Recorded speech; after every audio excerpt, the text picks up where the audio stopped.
From Nigerian writer of inspirational books to Kevin Abdulrahman. Well, you may not have heard much about this young man in this part of the world, but in many other parts, he is highly regarded. Kevin is a leading motivational speaker to Fortune 500 companies and government agencies.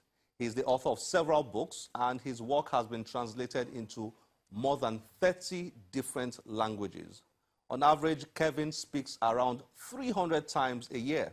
When he isn't speaking, he's a public speaking coach to CEOs, thought leaders, presidents, and royalty.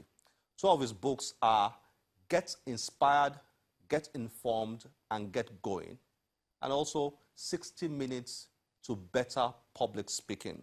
We caught up with Kevin just to get to know more about this writer who inspires a lot of people. Let's read a bit from his book, Get Inspired, Get Informed, and Get Going. After then, enjoy the chat with Kevin. Elon Musk said that in a few years' time, your car will be like an elevator. You say where you want it to go, and it will take you there. Now that sounds awesome when it comes to elevators and driverless cars, but your life isn't and will never be like that. Far too many think that their lives is going to work by simply talking their way to their destination. Fat chance, sunshine. Even worse, some are sitting in the passenger seat expecting that someone else will care enough more for their life and is willing to drive them there. Hello, are you out of your mind? If you can't control and drive your life, what makes you think that someone else will? Ever taken a second to ask yourself who will take you to your destination if it's not you? There's no Uber service to your goals.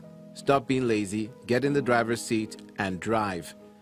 It's the only way you'll get anywhere in life. Hands on the wheel at all times. You are and must be in control of your life. It's only you. It's on you. It's all you. Don't look for Elon Musk's prophecy or hope that someone else will get you where you want to go. What do driverless cars, elevators, and your life have in common? Nothing. Absolutely nothing. Kevin, nice to have you on Channel's Book Club. Thank you for having me. I appreciate it. You speak all around the world. You do a lot of public speaking, a lot of writing, a lot of motivational talks.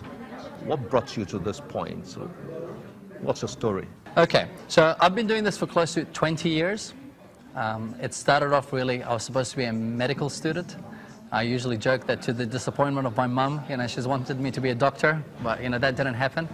I was supposed to study medicine, but then I very quickly realized that that's not my calling. The joke in my family is Kevin is not the handyman kind of person.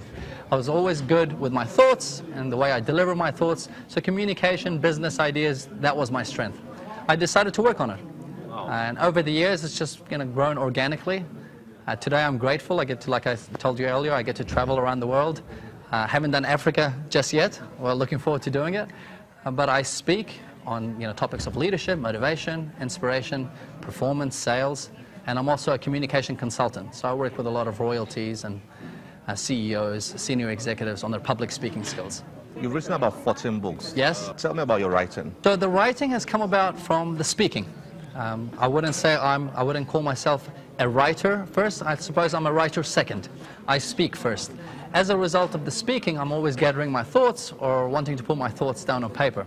So I've had books like this one right here, 60 Minutes to Better Public Speaking. And that came about from working with numerous CEOs and realizing a reality that I couldn't change. And that is, we all know that public speaking is important. The skill is, it's a necessity. But unfortunately, everyone leaves it to the last minute. So I was dealing with a lot of last-minute calls. Hey, Kevin, can you come and help us out? And I thought to myself, how can I help the situation if I can't change it? Everyone has an hour. Everyone has 60 minutes. So I took what was 1,000 pages, and I had to come up, the title was 60 Minutes to Better Public Speaking, which means that if you have a presentation in the next 2 hours, or if you're flying to go and deliver, you need to be able to have a quick read. And I had to distill it from 1,000 pages, which was the hardest part of writing this book, down to 100 quick turning pages. Which of your books is closest to your heart? In terms of, perhaps in terms of the experience that birthed it? Yes. Or in whatever terms? Yes.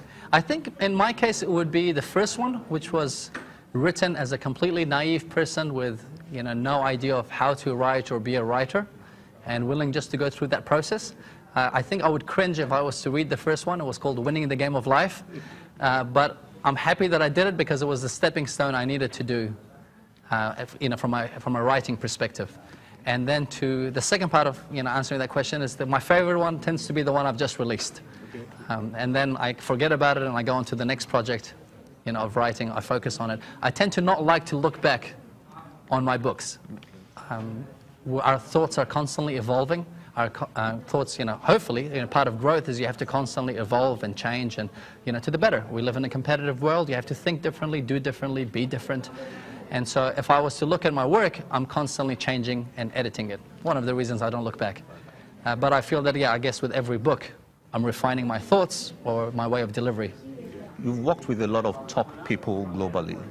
Is there something that runs through them? Is there something you've observed that runs through them in terms of what helps them to get to the heights they reach? Absolutely. So every morning in Africa, the lion wakes up. And it knows it needs to be faster than the gazelle in order to survive. Every morning the gazelle wakes up and it knows it needs to be faster than the lion in order to survive. So when the sun comes up, whether you're the lion or the gazelle, you need to be running.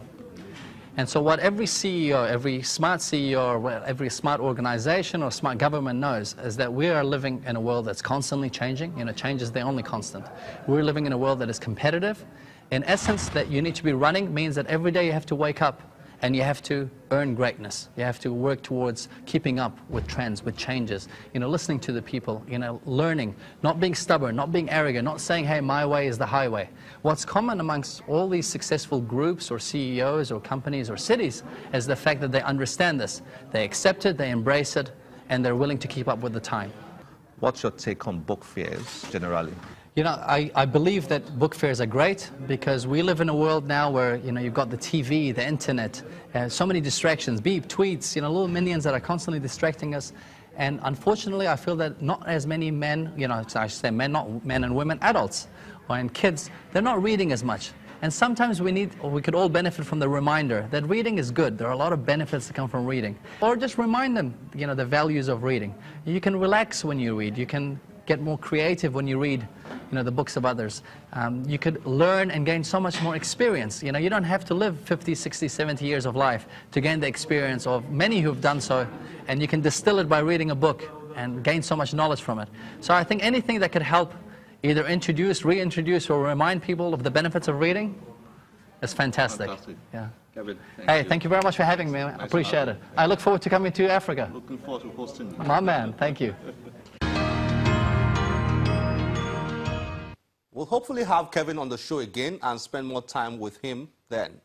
Well, I hope you have had a good time with us today.